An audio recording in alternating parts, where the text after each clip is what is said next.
sou Fernando Angelim. Hoje nós vamos continuar nossa série Conselhos Importantes para Novos Cristãos. E o conselho de hoje é: arrependa-se e creia no Evangelho. Diante das boas novas do Evangelho, a nossa resposta deve ser arrependimento dos nossos pecados e fé em Cristo. Não há escapatória se negligenciarmos tão grande salvação. Não há outro que oferece uma expiação, somente Jesus. Buda não morreu como um sacrifício para tirar pecados, nem Moisés, nem Maomé, nem Confúcio, nem qualquer outro, somente Cristo. E ao terceiro dia ressuscitou. Arrependimento é uma conversão, é dar as costas para o pecado e abraçar-se com o Senhor. A raiz da palavra é metanoia, que significa mudança de mente. Afeta a razão no sentido de ter o reconhecimento de que pecou contra Deus, a emoção ao entristecer-se, quebrantar-se pelo pecado, e a vontade, pois envolve a ação, traz consigo uma mudança de atitude para a obediência a Deus e abandono do pecado a ponto de até mesmo odiá-lo. Há uma diferença entre o arrependimento verdadeiro e o remorso. O remorso até se parece um pouco com o arrependimento verdadeiro, mas ele só vai até um ponto. Judas, por exemplo, se entristeceu, chorou de remorso após trair o Cristo. Chegou até mesmo a devolver as moedas que tinha recebido por entregar o Mestre. Mas ele não se volta para Cristo.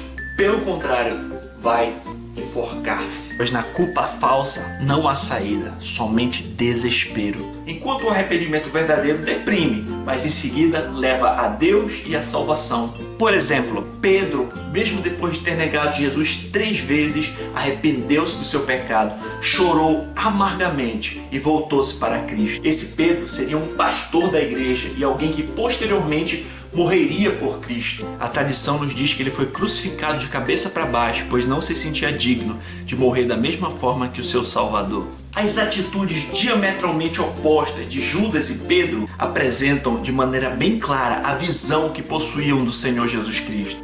Pois Judas, ao perceber seu erro, corre para longe de Cristo, demonstrando que, apesar de ter convivido com o Mestre, nunca o reconheceu como Deus, Senhor e Salvador, mas um mero rabi, enquanto Pedro reconhecia que somente nele encontraria salvação e perdão para os seus pecados. Assim também devemos provar se o nosso arrependimento é verdadeiro, verificando se nossas lágrimas de desespero nos conduzem em direção a Cristo ou nos compelem a fugir da sua presença, ou se limita à autocomiseração, sem purificação, sem iluminação, sem esperança. Vamos colocar aqui um quadro: a diferença entre remorso e arrependimento verdadeiro. A tristeza, segundo Deus, produz um arrependimento que leva à salvação e não o remorso. Mas a tristeza, segundo o mundo, produz morte. 2 Coríntios 7:9.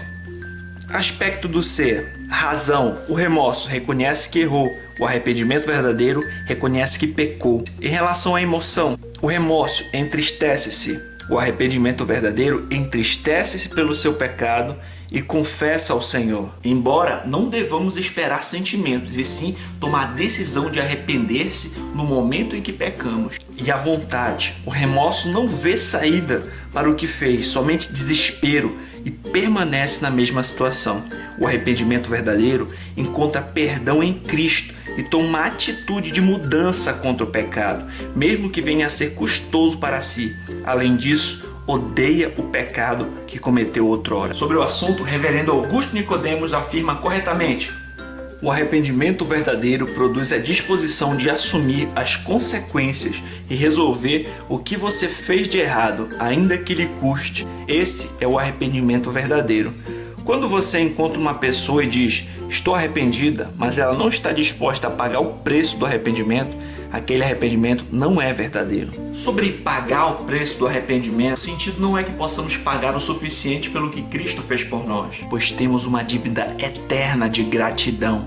Mas nesse contexto seria tentar, à medida do possível, reparar o dano que fizemos a outras pessoas por causa de nosso pecado. Como fez o chefe dos publicanos, Zaqueu, quando se arrependeu dos seus pecados, como lemos nesse texto. Entremente, Zaqueu se levantou e disse ao Senhor: Senhor, resolvo dar aos pobres a metade dos meus bens, e se alguma coisa tenho defraudado alguém, restituo 4 vezes mais. Outro sentido complementar em aceitar com sinceridade e temor todas as consequências do pecado, inclusive as que nos atingem diretamente. Como um ladrão ou um assassino que, reconhecendo seu pecado e a dor que causou com seus atos, se entrega à polícia entendendo isso como algo justo. Sendo assim, entendemos que o arrependimento verdadeiro envolve reconhecimento de que pecamos contra Deus, contrição, quebrantamento, indo ao Senhor em oração e confissão. Por fim, nos leva a uma mudança de atitude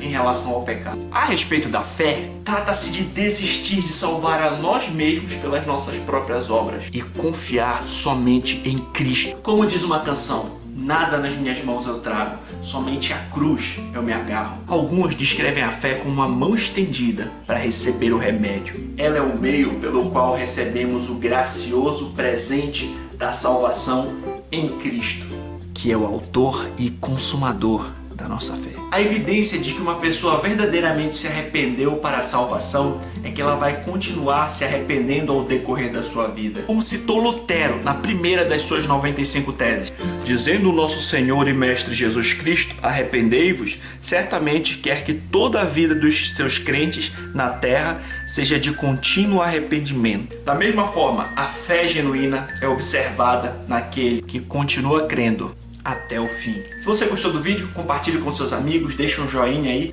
inscreva-se no nosso canal e saiba que agora a gente tem um site, conselhosparacristãos.com.br.